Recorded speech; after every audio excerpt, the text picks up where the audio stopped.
আলাইকুম, কেমন আছেন সবাই? তো আজকে আবার আপনাদের মাঝে হাজির হলাম। আজকে একটা নতুন নিউজ আমি দেখলাম, সেটা হচ্ছে বাংলাদেশের অন্যতম বৃহত্তম দল বিএনপির খুব দাপুটে একজন নেতা আছেন, যিনি ঢাকা দক্ষিণের সিটি কর্পোরেশন নির্বাচনে উনি মেয়র প্রার্থী হিসেবে 2020 সালে মেয়র প্রার্থী হিসেবে দাঁড়িয়েছিলেন। তার নাম হচ্ছে ইশরাক হোসেন। বিএনপির অন্যতম একজন বড় দাপুটে একজন নেতা। তো আজকে উনি কিছু বক্তব্য দিয়েছেন, সেটা নিয়ে আমি কথা বলবো। উনি কি বক্তব্য দিয়েছেন? তো বাংলাদেশের যেটা আপনারা দেখেছেন যে আগামীকাল থেকে কঠোর আন্দোলনের ডাক দিচ্ছেন ঢাকা দক্ষিণ সিটি কর্পোরেশনের হবু মেয়র ইশরাক হোসেন। তো উনি সবাইকে আজকে কি বললেন সেটা নিয়ে আপনাদের সাথে কথা বলবো।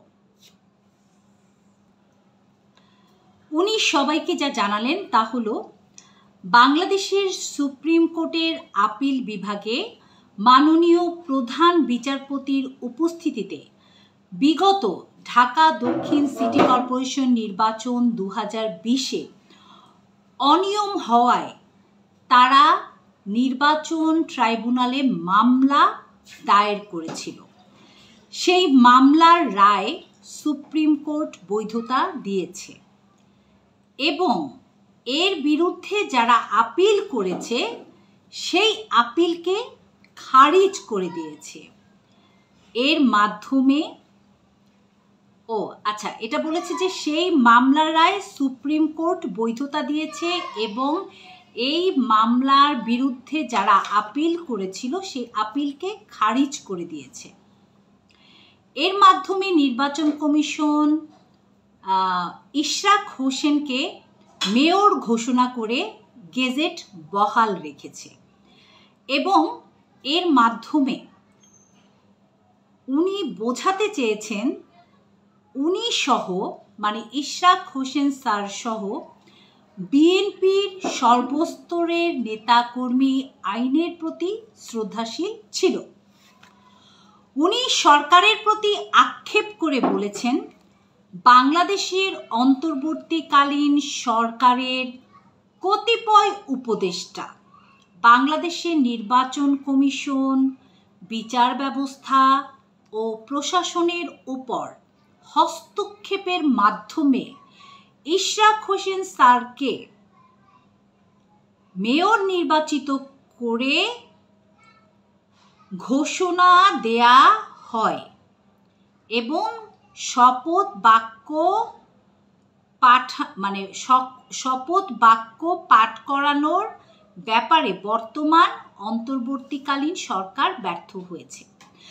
উনি যেটা বোঝাতে চেয়েছেন যে বর্তমান সরকারের কিছু উপদেষ্টারা আছেন যারা কিনা এই যে ওনাকে যে শপথ বাক্য পাঠ করাবেন এবং উনি যে মেয়র নির্বাচিত হয়েছেন এইটার যে ঘোষণা দেবেন এই ব্যাপারে সম্পূর্ণরূপে ব্যর্থ হয়েছেন।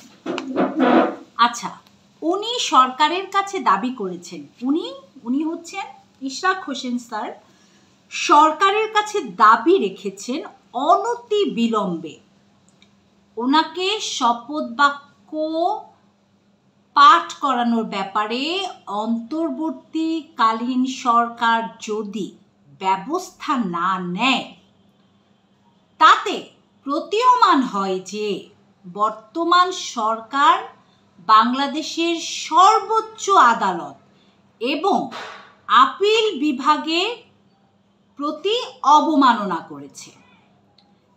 এরপর তিনি বর্তমান অন্তর্বর্তীকালীন সরকারের সকল পর্যায়ের নেতৃবৃন্দ যারা ইশরাক সাহেবের এই মামলার সাথে জড়িত তাদেরকে শেষবারের মতো আহ্বান জানান অনতি বিলম্বে সরকার যেন ইশরাক স্যারের শপথ গ্রহণ অনুষ্ঠানের ব্যবস্থা করে। অন্যথায় ঢাকা নগরবাসীকে সাথে নিয়ে আন্দোলনকে বেগবান করা হবে এই বলে উনি সরকারের কাছে আর্জি জানান এবং অন্তর্বর্তীকালীন সরকার যে তার নিরপেক্ষতা হারিয়েছে সেটিকে পুঁজি করে সেটিকে জনগণের কাছে পৌঁছে দিয়ে আন্দোলনকে বেগবান করবেন। জাতীয় নির্বাচনের আগে নিরপেক্ষ সরকার ব্যবস্থা প্রতিষ্ঠিত করে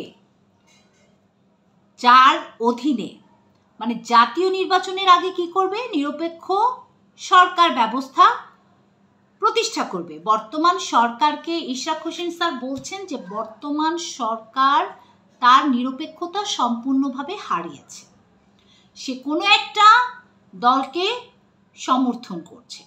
আচ্ছা, নিরপেক্ষতা হারিয়েছে এই জাতীয় নির্বাচনের জন্য মানে জাতীয় নির্বাচনের আগে একটা নিরপেক্ষ সরকার প্রতিষ্ঠা করবেন এবং তার অধীনে জনগণ ভোট দিবে এবং সেই ভোটের মাধ্যমে নির্বাচিত সরকার প্রতিষ্ঠা লাভ করবে, এইটাই ওনার দাবি। তো ইশরাক স্যারের কথা একটাই, একজন যে সরকার একজন মেয়রকে শপথ করাতে ব্যর্থ হয়েছেন তিনি কি করে ৩০০ জন এমপিকে শপথ গ্রহণ করাবেন, সেটা নিয়ে এখন উনি সহ ওনার দল সহ জনগণের মনে সংশয় তৈরি হয়েছে। আশা করি সরকারের কাছ থেকে আমরা এটার সদুত্তর পাব। দেখা যাক ভবিষ্যৎ দিনগুলো কিভাবে যায় বিএনপির জন্য এবং বর্তমান অন্তর্বর্তীকালীন সরকারের জন্য। সবাই ভালো থাকবেন, সুস্থ থাকবেন এবং নিরপেক্ষ থাকবেন। ধন্যবাদ সবাইকে। আসসালামু আলাইকুম।